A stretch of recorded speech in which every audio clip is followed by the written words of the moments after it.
Punto Jesús, encuentros para crecer y creer junto a la comunidad cristiana. Les habla el Padre Manuel Maza Miquel de la Compañía de Jesús para tener este pequeño programa en el que vamos a tratar la relación de Jesús y los saduceos. Hemos hablado antes de Jesús y los fariseos.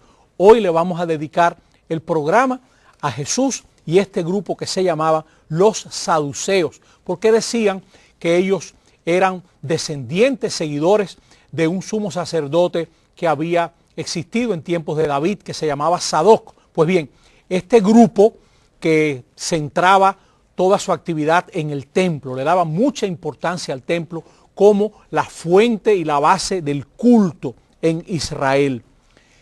Jesús y su familia tuvieron respeto por el templo. Nosotros vemos cómo Jesús fue presentado en el templo de Jerusalén. Incluso cuando le acusen, él dirá: he enseñado en reuniones y en el templo donde todos los judíos acuden. Los primeros cristianos, al decir del libro de los Hechos, se reunían y frecuentaban el templo. Dice, ellos pasaban el día en el templo bendiciendo a Dios, dice Lucas en su Evangelio, y también en el libro de los Hechos, en el 2º capítulo, se nos da ese dato, que los cristianos se relacionaban con el templo. En la familia de Jesús, el templo conservaba un lugar prominente, pero Jesús, hay que saber que al final de su vida fue acusado de querer destruir el templo. Yo les voy a leer un pasaje del Evangelio de Marcos, donde dice: le hemos oído decir, yo he de destruir este santuario construido por manos humanas, y en 3 días construiré otro, no edificado con manos humanas. Pero tampoco en este punto concordaba su testimonio.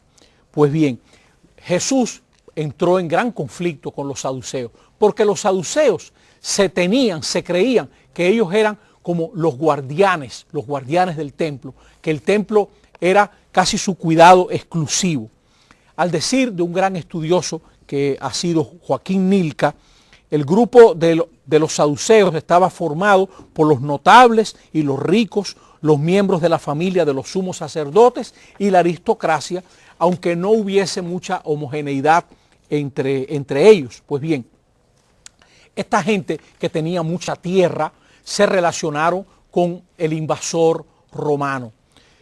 Es cierto que hay gente que dice, no los llamen como una secta, más bien ténganlo como una clase social, ¿no? Porque forman un sector poderoso de la sociedad, tal vez el más poderoso de la sociedad judía.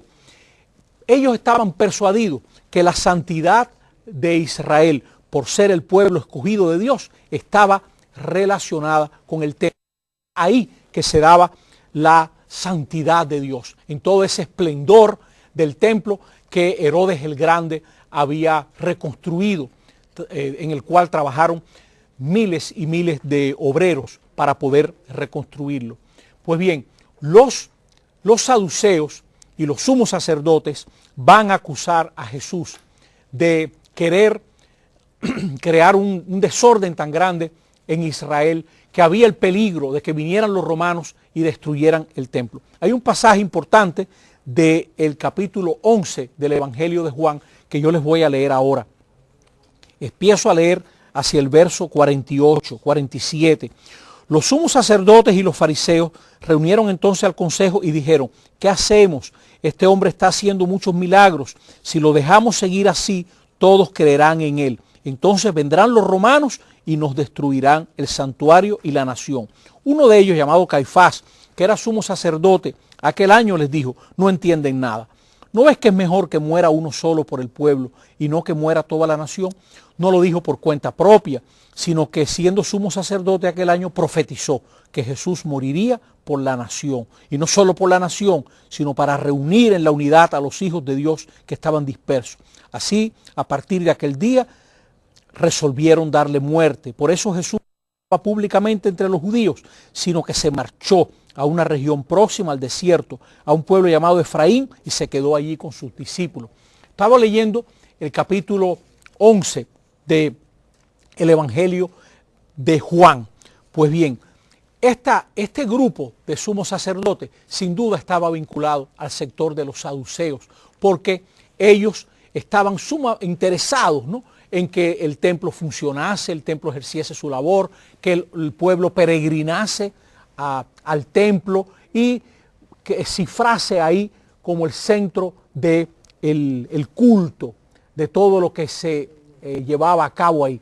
Había entre los fariseos, entre los esenios, entre los celotes, otros grupos, había como una cierta reserva, ¿no?, porque sobre todo los esenios pensaban que ese culto estaba corrupto, ese culto había sido dañado por las ambiciones políticas de los que pretendían ejercer el dominio político y el dominio religioso al mismo tiempo. Pero ese templo que Jesús frecuentó, ¿no?, que tenía ese símbolo de la presencia de Dios en medio de su pueblo, suscitaba muchas preguntas. Había mucha gente buena que se preguntaba cuál era el culto agradable a Dios, qué era lo que verdaderamente quería Dios de su pueblo. Y eso es lo que nosotros vamos a seguir explorando en este programa. Cuando nosotros continuemos, vamos a tratar de ver cómo Jesús y dónde fue que Jesús colocó el culto que agrada a Dios. Así que no se vaya, permanezca con nosotros para seguir tratando este tema de Jesús y los saduceos y el culto que se centraba en el templo. Permanezca con nosotros.